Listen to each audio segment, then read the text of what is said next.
Welcome to Narzary Education Channel. गासिबो नायगिरि फरायसाफोरखौ बरायबाय। दा दिनै जोङो माने सावरायगोन बिगियान आयदा थाखो 10 नि बिगियान आयदानि सायाव सावरायगोन। स' बेखायनो जोङो सिगाङाव सोलोंबोनाय धातु आरो धातु नङै बेनि सायाव जों माने सावरायसिगोन दिनै। दा बेखायनो नोङो फरायसाफ्रा दा नैबे समाव साख्रि जादों जों माने दिनै मा टपिक सोलोंनो थांगासिनो बेखौ गोसो हो। जों दिनै सोलोंनो थांगोन धातुफोरा एसिडजों फिनजाथाय जायोब्ला मा जायो। दा बेनि सायाव जों सावरायनो थांगोन। दा बेनि सिगां नोंथांमोनखौ बुंदों दा नैबायदि माने गोजा गोजा सिन नुदों नङा होमबा? बेबायदि गोजा गोजा सिन बाहायनो हेडलाइन बा आन्डारलाइन होनो थाखाय जों मा इउस बाहायनांगोन? नैबे पेन हाइलाइटार पेनखौ इउस खालामना ला जाहाथे नोंथांमोनाबो बा नोंसोरबो दा बेबायदि इम्पर्टेन्ट नट्सआव बे हाइलाइटजों जोङो बोनानै मा खालामनो हायो? बेबायदि हाइलाइट खालामना दोननो हायो जाहाथे जों थाबनो सिनाय मोनो। दा बेखौ दखानाव लकडाउनाव खुलियोब्ला जोङो बायनानै ला नट्स खालामनो थाखाय मोजां जागोन आन्डारलाइन होनो थाखाय थिक होनो थाखाय। दा बेखिनिखौनो बुंबाय आरो जुदि नोंथांमोना भिडिअखौ नायगासिनो दंबा नायलांबाय था आरो नायबाय थानानै जुदि माबाफोर बुजि मोनाबा कमेन्ट बक्सआव लिरहर जों नोंथांमोनखौ बुजायहोनो थाखाय रेडि। अलरेडि जोंहा सानखान्थि इंलिश ग्रामार बा इंराजि रावखान्थि सोलो जागासिनो दङ। जोंहा सम सम बिगियाना थालांदों फोरोंगिरिनि एसे प्रब्लेमाव। दा जियानो जा जों माने कन्टिनिउ जागोन आरो दिनैनिफ्राय बा नैबे नेक्स्टआव बा नैबे क्लासनि उनाव जोङो माने बिगियान आयदाखौ जों माने जेबो बिगियान आयदाखौ फोरोंनो थाखाय गुबुन सासे सार माने साख्रि जाखाबाय। थ' नोंथांमोना जेबो बिगियान आयदाखौ सोलोंनो हागोन। रासायनिक बिगियान, जिबि बिगियान, ओमफ्राय मुवा बिगियान जोंहा चेप्टारा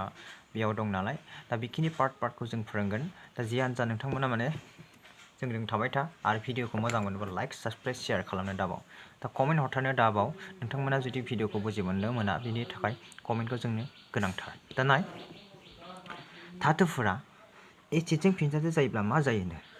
धातुआ जुदि एसिडजों फिनजाथाय जायोब्ला मा जायो? दा बेनि सायाव जों सावरायगोन। What happens when the metal react with acid? ना एसिडजों फिनजाथाय जायोबा मा जायो? नों सिगाङावनो सोलोंबोबाय दि धातुफोरा एसिडजों फिनजाथाय जानानै संख्रि आरो हाइड्रजेन गेस सोमजियो। दा सिगाङाव जोङो नैफोराव माने सोलोंबोबाय नङा होमबा? जुदि एसिडफोरा माने धातुफोरा एसिडजों फिनजाथाय जायोब्ला बेयाव संख्रि आरो हाइड्रजेन सोमजियो नङा होमबा? लास्टाव ओंखारहैयो। बेखिनिखौ बुंबाय। दा जों नेक्स्ट जों सावरायनोसै। दा नेक्स्टआव मा दंनाय?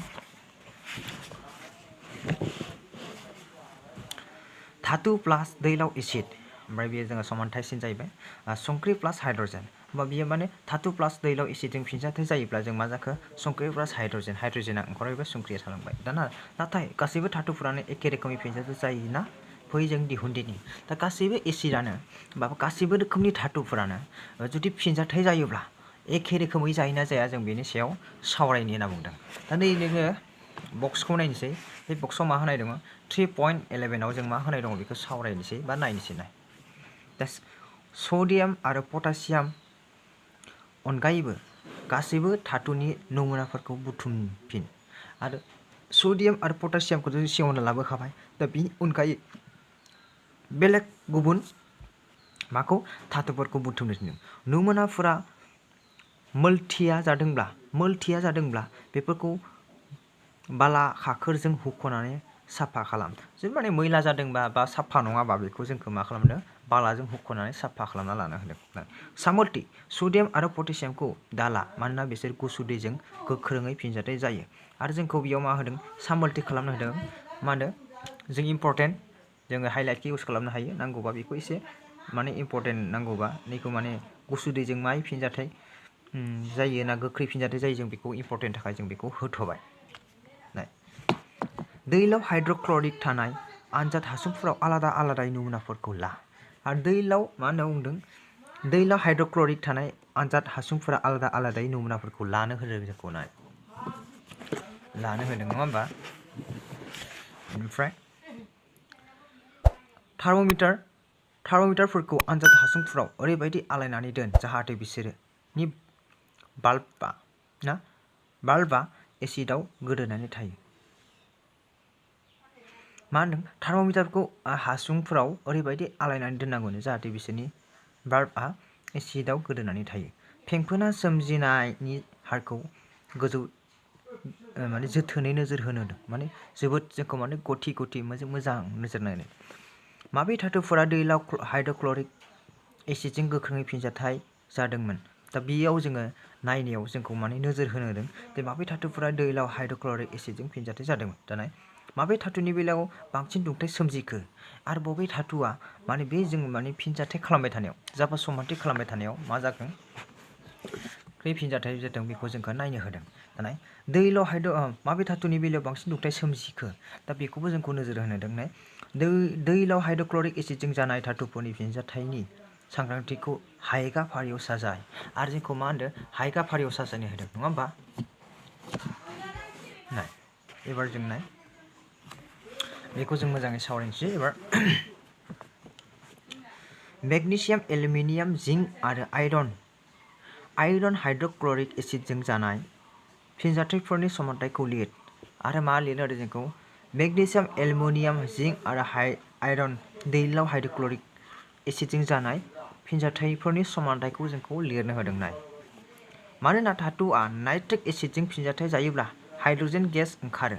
आरो जुदि मा होनो धातुआ जुदि नाइट्रिक एसिडजों माने फिनजाथाय जायोब्ला बियो मा सोमजिनो हाइड्रजेन गेस ओंखारो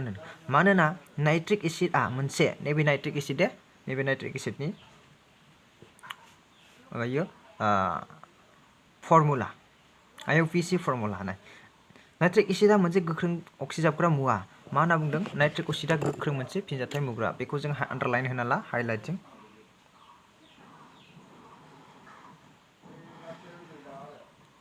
जाबाय दा बेयाव सोमजिनाय H2 खौ दैयाव अक्सिजाबो बेयाव हाइड्रजेन मोननैखौ मानो अक्सिजाबो आरो गावनो जायखिजाया नाइट्रजेन अक्साइडनिया अक्सिगारोनि मोनथामनि अक्सिगारो आरो नाथाय मा होनदों मेग्नेसियाम आरो मेंगानिजआ जोबोद दैलाव नाइट्रिकजों फिनजाथाय जानानै मा जायो नालाय फिनजाथाय जानानै H2 गेस सोमजिहोयो बे माने H2 माने गेस सोमजिहोयो हाइड्रजेन मोननै गेस सोमजिहोनाय नों मावफारि 3.11 आव नुनो मोनबायदि सोमजिनाय फेंफोनाफोरनि हारा मेग्नेसियामनि बेलायाव गोख्रैसिनमोन आरो जों 3.11 आव नुनो मोनदोंमोन दि मा मोनदोंमोन जुदि जों लेबरेटरियाव माने एक्सपेरिमेन्ट खालामो अब्ला जों माने बुजिजोबगौमोन नङा होमबा दा जों जियानो जा बेखिनिखौ बुंथ'ला दा बेखिनिखौ जों माने बिजाबाव थानाय मेन टपिक्सखौ बुंनोसै माने नुनो मोनदोंमोन दि फेंफोनानि हारा मेग्नेसियाम बेलायाव गोख्रैसिनमोन दा बेखौबो जों माने आन्डारलाइन होना लानो हायो दा खारन बेफोर कुइसन जानो हागौ 1 मार्कफोरनि कुइसन फैयो माने रासायनिक बिगियानाव बेबायदि कुइसनानो फैयो 1 मार्कनि अब्ला बे बेलायाव फिनजाथायाबो जोबोद दुंखांग्रामोन आरो बे बेलायाव नायोब्ला जों माने बे बेलायाव नायोब्ला फिनजाथायाबो जोबोद दुंखांग्रामोन फिनजाथायनि सांग्रांथिया गैया जोङो माखौ बियो मा जोंहा मेग्नेसियाम एलुमिनियाम जिंक आयरननि फारिलाव खमिलाङो बेबायदिनो मेग्नेसियामा बारा जायोबा बिनि एलुमिनियाम बिनि उनाव जिंक बिनि उनाव आयरननि फारिया खमिलाङो बेबायदिनो कपारनि बेलायाव फेंफोना नुनो मोननाय जाया आरो कपारनि बेलायाव मानो बेबायदि फेंफोनाखौ नुनो मोननाय जायानो नाय आरो दुंथायाबो सोलाया आरो कपाराव दुंथायाबो सोलायानो नाय बेखौबो जों माने इम्परटेन्ट बेखौ हाइलाइट होना खालामना ला आरो नोंथांमोना बेखौ नट्स खालामनानै लिरखा कुनु खोथा गैया नट्स खालामनानै लिरखा लोगो भिडिअ दोनायलां लिरलांखा बेनि उनाव आन्डारलाइन होना ला लिरलांखा बेयो दिन्थियोदि कपारआ दैलाव क्लरिनजों फिनजाथाय जाया आरो बेयाव दिन्थिनाय जायो जों माने कपारआ माने हाइड्र'क्लरिनजों मा जाया फिनजाथाय जाया होननानै दिन्थियो दा दै बाक्सुआव मा दं नाय दै बाक्सुखौ जों माने फरायाब्लाबो जायो बारा नोंसोरखौ माने नायनो होदों दा जियानो जा खेबसे नायजों इक्वा रेजिया लिटिनाव राजानि दैआ जाबाय 3:1 खाब्रां गोसानो हाइड्र'क्लरिक एसिड आरो खाब्रां नाइट्रिक एसिडनिफ्राय बानायनाय गोग्गो गलायमुवा बे मोननै एसिडफोरा हारसिङै हायाब्लाबो एक्वा रेजियाया सनाखौ गलिहोनो हायो दा बेखौ जों माने एक्वा बे मोननै एसिडफोरा हारसिङै हायाब्लाबो माने सनाखौ मा खालामनो जोङो गलिहोनो हायोनो दा एक्वा रेजिया जाबाय जामख'होग्रा आरो खफ' जाहोग्रा लाव दा एक्वा रेजिया मा होनना बुङोब्ला जोङो बेखिनिखौ मिन्थिनांगोन बेखिनिया मानिया बेखिनिखौ जों आन्डारलाइन होना दोनबाय जाहाथे नोंथांमोनाबो माने होना लायो बा लिरख'ना लाखायो बियो मोननैसो जाहोग्राफोरनि गेजेराव मोनसे जाय सना आरो प्लेटिनियमखौ गलि होनो हायो दा एकुवेया मा होनो माबेखौ गलि होनो हायो होनबा सना आरो प्लेटिनामखौ गलि होनो हायोनो दा बेयो इम्पर्टेन्ट नङा होमबा एसे दा मिथिना लानाया मोजां बे एक्सट्रा माने कुइसनफोर बा देनां उननि क्लासाव जुदि इन्टारभिउफोर होयोबा बेफोर कुइसना फैथावना बेनिखायनो बेखिनिखौ नायबाय जोङो दा गाइस दा बेखिनि टपिक्सआव जेबो बुजि मोनैथ' गैया जानांगौ जुदि बुजि मोना कमेन्ट बक्सआव लिरहर गोदानै जोङो मोनसे मोजां ट्रिक्स हरफिनगोन जुदि बुजि मोनाबा आरो बुजि मोनदों होननानै जुदि थायोबाथ' नोंथांमोननि खोथासि बियो दा जियानो जानाय बेखिनि टपिक्सखौ जों सावरायबाय दा नेक्स्ट टपिक सावरायगोन जोङो दा नेक्स्ट टपिक्सआव मा दंनाय धातुफोरा गुबुन गुबुन धातुफोरनि संख्रिफोरजों माबोरै फिनजाथाय जायो दा धातुफोरा गुबुन गुबुन संख्रिफोरनि जों माबोरै फिनजाथाय जायो जों बेनि सायाव सावरायनोसै नङा होमबा धातु आरो संख्रियाथ' बेलेग बेलेग नङा होमबा धातुआ जाबाय मोनसे धातु आरो संख्रिया जाबाय बेलेगखा लेकिन हाउ डु द मेटेल्स रिएक्ट विथ द सल्युशन अफ द आदार मेटेल साल्ट्स नङा होमबा दा नाय जों बेनि बागै सावरायदिनि दा बेनि सिगां जोङो नै बक्सखौ नायग्रोदिनि दा मावफारि 3.12 आव नाय जिनैयाव दा कपारनि दोंसे साफा तार आरो आयरननि दोंसे साफा गाजोल ला माने साफा गोदान आरो बोरायबाबो जों हुख'नानै साफा खालामना लाबाय नङा होमबा खोथा गैया दा नाय कपारनि तारखौ आनजाद हासुङाव लानाय आयरन सालफेट गलिलावआव दोन आरो आयरननि गाजोलखौ आनजाद हासुङाव लानाय कपार सालफेटनि गलिलावआव दोन दा मा बुंदों जोंखौ कपारनि तारखौ आनजाद हासुङाव लानाय आयरन सालफेट गलिलावआव दोननो होदों ओमफ्राय आयरननि गाजोलखौ आरो हासुं आनजादाव कपार सालफेटनि गलिलावआव दोननो होदों बा आयरन सालफेट आरो कपार सालफेटआव एक्सट्रा दोननो होदों नाय 3.4 आव जोङो मा मोनबोदों बेखौ सावगारि 3.4 आव जोङो मा मोनबोखो नाय 3.4 3.1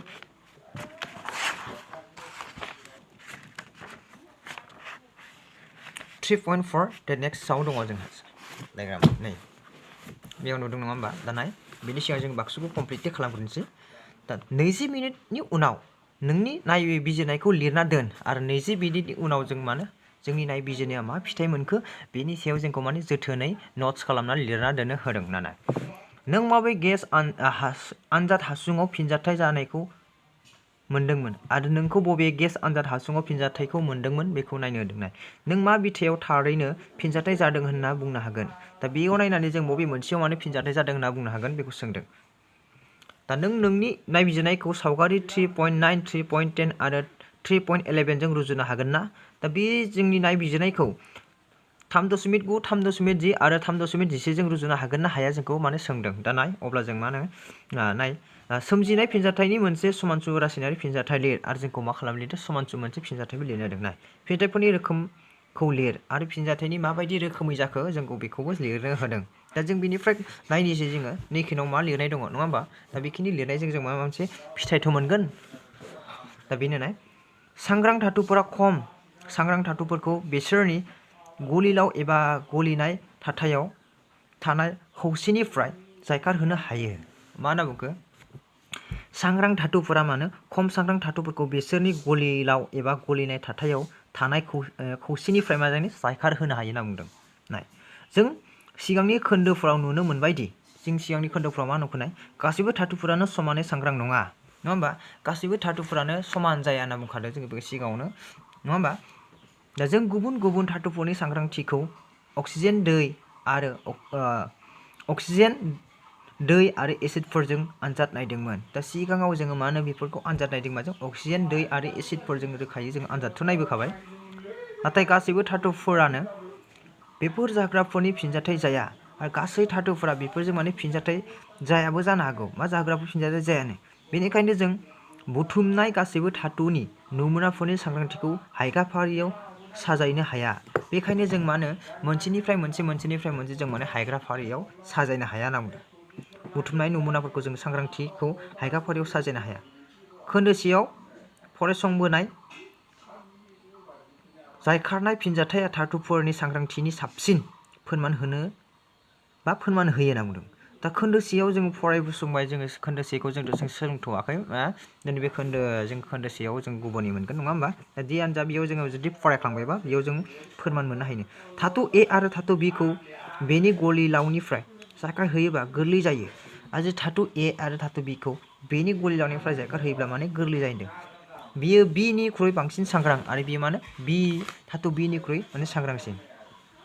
A धातु दाजाब B धातु B नि संख्रिनि गलिलाव A आ जोंहा धातु आरो B नि संख्रि गलिलावनो ओमफ्राय समानथाय खालामबा A संख्रिनि गलिलाव दाजाब B धातु बानाय दा मावफारि 3.12 आव नोंनि नायबिजिरनाय बायदियै कपार ना आयरन माबे मोनसेया बांसिन सांग्रां बे धातु बेजोंनो बे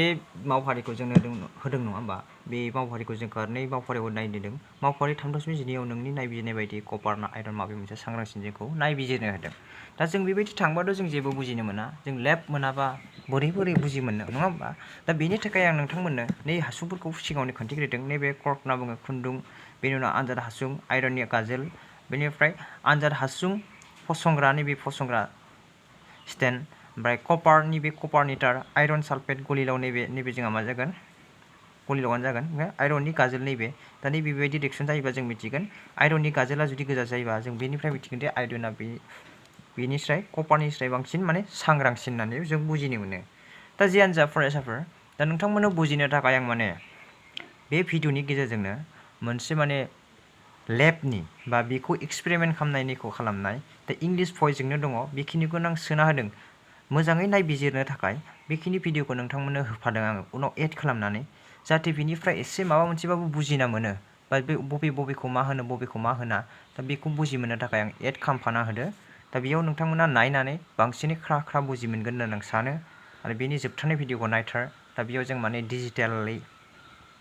बोरै माने खालामनाय जायो बेनि सायाव सावरायनाय बे भिडिअआ इंलिश भइसआवनो जियानो जा थेवबाबो नायनानै बुजि मोननो थाखाय आं बेखिनि भिडिअखौ एड खालामदों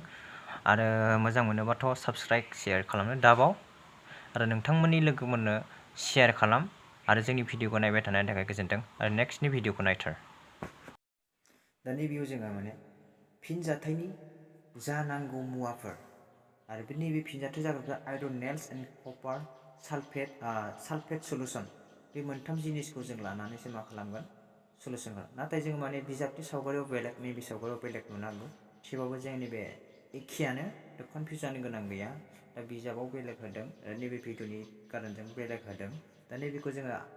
दोनग्रा नुदों बक्स नङा होनबा नैबे खेबखांग्रा नैबे जों खेबखांग्रा खालामनो हायो आरो बिनि नांगौ आइटेम्सफोरखौ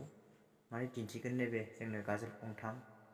नैखौ सेन्ड पेपार होनना बुङो जोङो बेजों होख'गोन ओमफ्राय बेनि उनाव टेस्ट ट्युब नैबे सालफेट आरो बेनिजों जा मोनसे खादों नङा होमबा बे कपारा ओमफ्राय नैबे स्टेन्ड बेखौ टेस्ट ट्युबनि स्टेन्ड होनना बुङो नैबे मोननैखौ स्टेन्ड टेस्ट ट्युब बुंगोन ए बि मोननै थानाया ए बि मोननै थानायखौ टेस्ट ट्युब